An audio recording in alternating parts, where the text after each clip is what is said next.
I'm going to address the IVF and advanced maternal age from the lab perspective.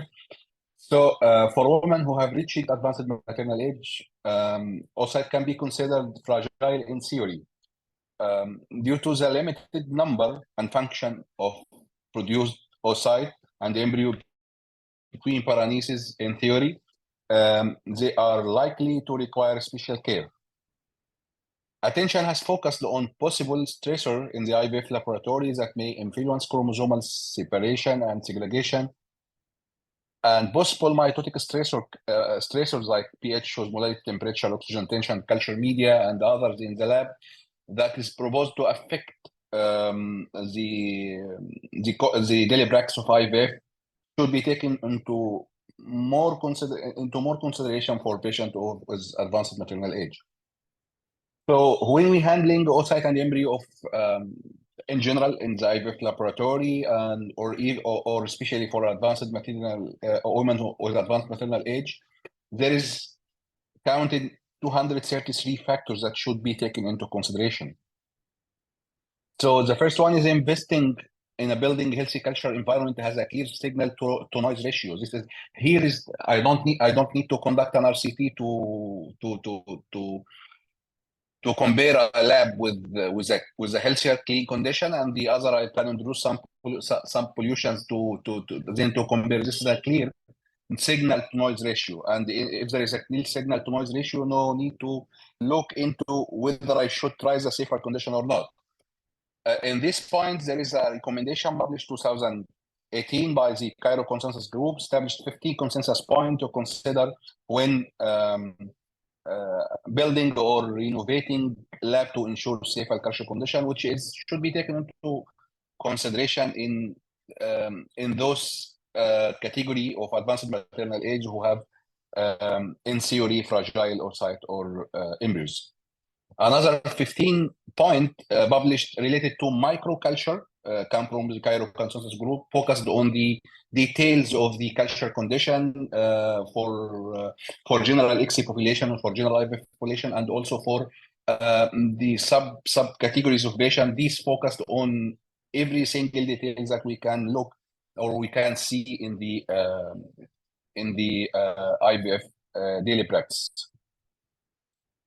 Another point that is looked into the effect of whether ICSI is overused or not. And this is addressed by the Cairo Consensus Group statements are published in the Andrology Journal 2019, where we pointed out that ICSI may be overused. So the question whether ICSI is overused in the advanced maternal age subgroup, this needs to be answered. Here is an answer, and then we can look into the discussion. A study of 1.4 million cycle found that IVF showed more favorable outcome compared to ICSI in non-male factor. So could IVF be an option for women with advanced maternal age instead of ICSI? This is a question to be answered, because this is large study didn't focus into the subgroup of advanced maternal age, but this gives us a point that to be considered. Another point that may people think about is the artificial oocyte activation.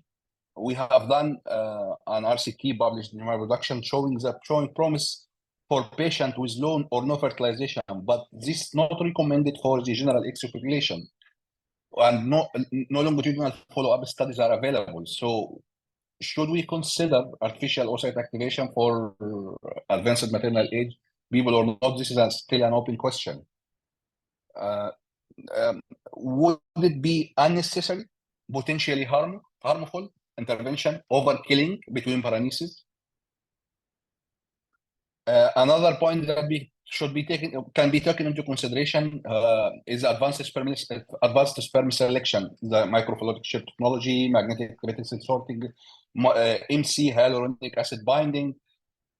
So far, there is no evidence to suggest any of these are superior to the standard sperm preparation, but whether we need to invest, because most of them didn't check in the advanced maternal age subgroup. So these all need to be taken into consideration, and this question need to be answered. In the HAP-SELECT study in the Lancet about hyaluronic binding selection, or big C studies, they found that miscarriage is improved by the big C dish. Miscarriage is, in theory, can be higher in the advanced sperm selection group. So can any of these helpful? We don't know. This need to be discussed. The evidence failed to show promise for the general X population for any of these mentioned. And could they be potential option for advanced maternal age, or could they be unjustified extra cost? This is a question. So another point is the details of the culture. The large volume of media supplies, osmolality, dilute waste product, lower endotoxin level, absorbed from oil during oocyte embryo culture. Is it possible that advanced maternal age group need higher volume of culture medium, like to culturing embryo in 0.5 milli, for example, for this subgroup? This need to be answered. There's what's so-called shear stress, similar to the force occurring during pipetting, during the denudation of oocyte, could have negative impact in general population. Whether they have more negative impact on particularly for advanced maternal age. It is unnecessary to remove all of these cells surrounding the oocyte beyond what is required to effective performance. So the stripping tip diameter is recommended to should be larger. This is what our practice. There is no study to support this for the oocyte, for handling the oocyte of advanced maternal age group.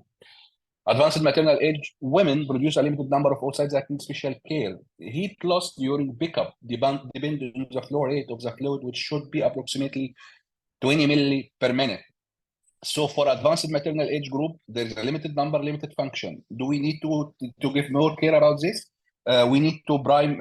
It is recommended to prime the collecting tube with 2 milliform buffer that rapidly restore the aspirate to 37 degree.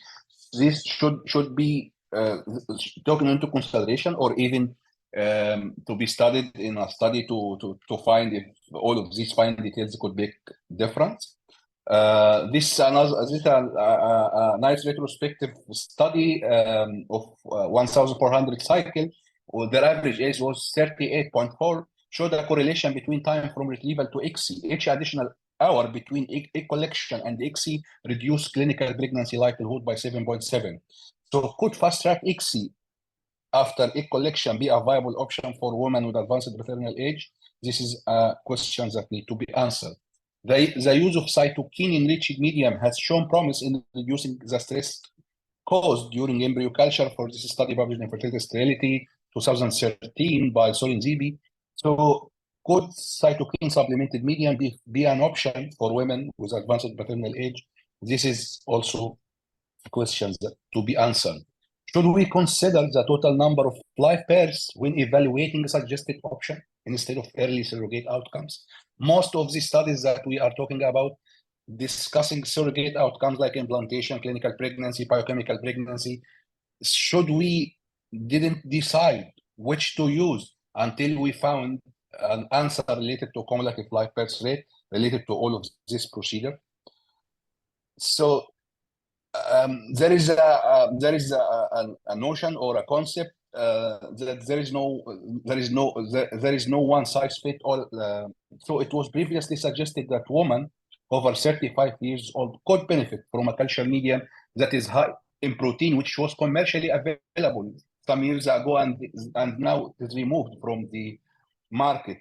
So do we recommend individual care for women with advanced maternal age in the IVF laboratory? And thank you.